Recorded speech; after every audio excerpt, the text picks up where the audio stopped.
achague mapenzi au na kumshinda. Juzi Simba alikuwa na mchezo dhidi ya Kagera na akasema ndio timu yake ya mchezo wake wa mwisho kushiriki. Lakini pia leo kulikuwa kuna press imefanyika, Simba hajaonekana, Yanga wameonekana pale. Kama mchambuzi nguli sana wa masuala ya football Tanzania, unaizungumziaje hii Kariakoo Derby? Uzuri kuna uzuri hii ya kesho ina asilimia kubwa ya kuwepo, kwa maana sababu kuna mambo tushayaona yamefanyika, yani ya kikanuni. Mfano tumeona kama vile timu kuzungumza na waandishi wa habari, haijatokea Simba tu, lakini Yanga ametokea na msemaji wa bodi ya ligi ametokea, marefa wametangazwa, usawa mzuri vingilio vimetangazwa na mifano ya watu kwamba wanaingiaje, yani kile kitu kimefanya yani maana kwamba kisu tayari kishakuwa tayari kishanolewa kwa ajili ya kumchinja. Ina maana Simba kuto kuzungumzia chochote kuhusiana na mchezo inawezekana ikawa ni mtego. Hiyo Simba labda hapo la ajabu sana kutokea kwenye press. Ndio la ajabu, lakini si kitu cha ajabu katika mpira. Kwa sababu hata Real Madrid msimu tu Copa del Rey final hakutokea kwenye press. Walifanya Barcelona peke yake. Wao walitoa hoja zao za msingi na shirikisho lifanyia kazi, mechi kile ikafaje, ikachezwa. Shamba mzuri kwa sababu kutokea kwenye press ni kanuni ambayo inasema utapigwa tu fine. Kwa kuna fine yako utapigwa na fine, basi tena baada ya so leo wala sio kesho. Baada ya kamati kukaa itatoa mkeka wake utakuja tu fine. Kwa hiyo haingiliani press na kutokuja wapi uwanjani. Haingiliani. Shamba mzuri ni vitu ambavyo vipo, ni vitu ambavyo hata kama mtu asivifanya haimaanishi kufuta mchezo. Kwa hiyo wewe angalia tu yale ya msingi ya mchezo, kwamba utaratibu wa mchezo umesomekwa, press zimefanyika, marefa wametajwa, venues zinajulikana na vingilio vinajulikana. Kwa maana yake wewe weka tu kuna asilimia kubwa ya mechi kufanyaje. Kwa sababu Simba na Yanga haya ni mambo yao, hajaanza leo. Yaani haya ni mambo yao. Ipo kuna mwaka mmoja Yanga nafikiri Yanga sikosei, wacha kusema kwamba hawachezi. Hivi vile walivyosema hivyo, Simba kaingia uwanjani, Yanga akafanya surprise, wakaruka ukuta. Kuruka ukuta hiyo mechi Simba kaja kuchomoa jioni. Simba kaja kuchomoa, kaja kuchomoa jioni Simba hiyo. Moja hiyo mechi hiyo. Tena ifanyika uwanja Uhuru pale. Yaani Yanga kama hivyo kwa mgomo kama hivi. Walisema sisi mechi yetu tucheze.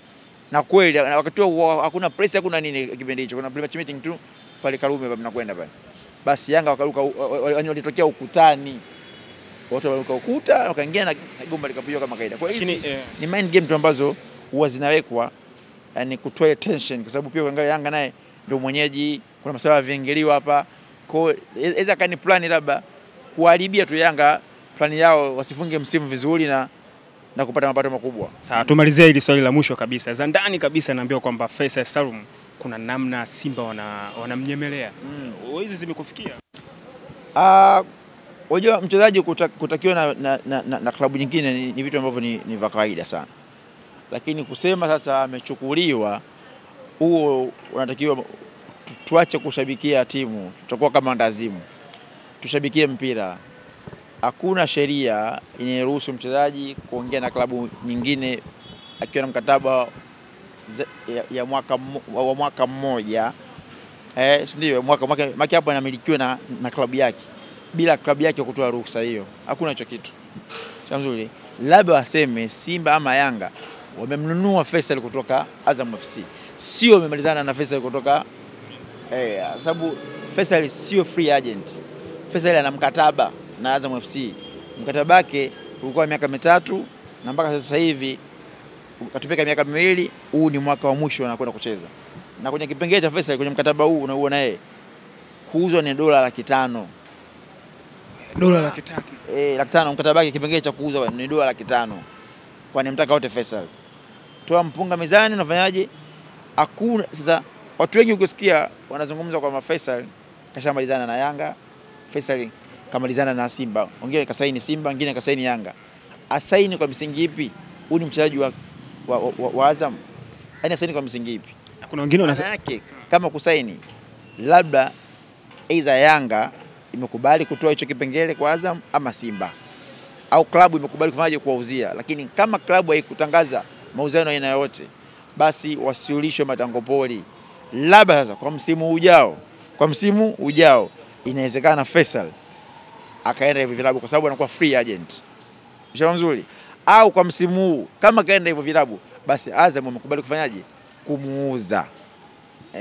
Lakini inasemekana kwamba kuna vikwazo ambavyo Yanga ameviweka kwa Faisal. Endapo labda ataenda timu nyingine, kuna namna pia wao inabidi washirikishwe. Ndio maana yake iko hivyo vikwazo vipo. Na nishakusemaga moja hapo ya bilioni 1 ile. Watu wakapinga sio nini, lakini baadaye wakaja kuthibitisha hicho kitu kama hicho.